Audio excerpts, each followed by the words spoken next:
मैदानी स्पोर्ट कोई गेम है कि बीजू तीजू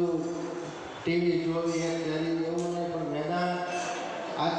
अमे જોઈએ છીએ અમારે હોસ્ટેલના છોકરાઓમાં કે પહેલા વોલીબોલનો એક દડો રમીને છોકરા એક મહિને પૂરો કરતા હતા 6 મહિના પહેલા બે બોલ વપરાય છે એટલે છોકરાઓને 15 દિવસે કેવું પડે દરેક બાળકો રમો પણ હવે એને રમવાની ટેવ જ જતી રહી છે અને પહેલા કેવું હતું કે છોકરાઓ સ્કૂલે છૂટે 1 કલાક 2 કલાક વાલી ખેતરે જ ન આવે ત્યાં સુધી રમવાનું જ હોય આજકાલ વાલી જ્યાં સુધી ઘરે ન આવે ત્યાં સુધી ટીવી ચાલુ હોય તો દરેક બાળકોને મારી ભલામણ છે કે આવું સરસ તમને ગોપીનાથજી મહારાજની સાનિધ્યની સ્કેટિંગ પદયાત્રા તરીકે તમે આવ્યા તમને પણ ભગવાનના આશીર્વાદ મળશે ખૂબ આગળ પ્રગતિ કરશો ગુરુજી બી પણ આશીર્વાદ આપે છે જય સ્વામિનારાયણ ભારત માતા કી જય ખૂબ આભાર જય જય સ્વામિનારાયણ તો હવે આગળની વાતને આપણે આગળ વધારીએ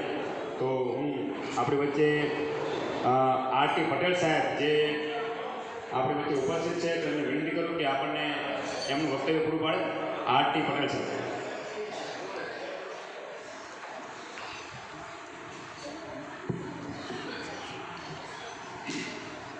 ગોપીનાથજી મહારાજની આ કર્મભૂમિમાં આપ સૌ ઉપસ્થિત વાલીગણ વિદ્યાર્થી ભાઈઓ બહેનો અને અહીંયા ઉપસ્થિત એવા સુરેશભાઈ ગોદાણી ભાનુસ્વામી ટાટરજી બધાણી સ્વામી હિન્દુ વિશ્વ પરિષદના પછી પીએનઆઈ શ્રી ગોયલ સર દિલીપ પટેલ અને અન્ય જે માનવો ત્યારે આટલો ઉચ્ચાર કરી અને નાના નાના બાળકોને અત્યારે જો સ્કૂલે સોસાયટીમાંથી સ્કૂલ વ્યાપારી સ્કૂલ છે સોસાયટીમાંથી એ જ સોસાયટીમાંથી સ્કૂલ આવવું હોય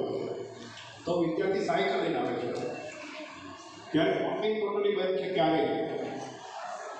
આ લોકોએ પ્રયત્ન કરી અને જે વિદ્યાર્થી 32 કિલોમીટર સુધી સ્કેટિંગ કરીને આવ્યા છે તેને હું અભિનંદન પાઠવું છું એની સાથે આ લોકોના પુરુષાર્થથી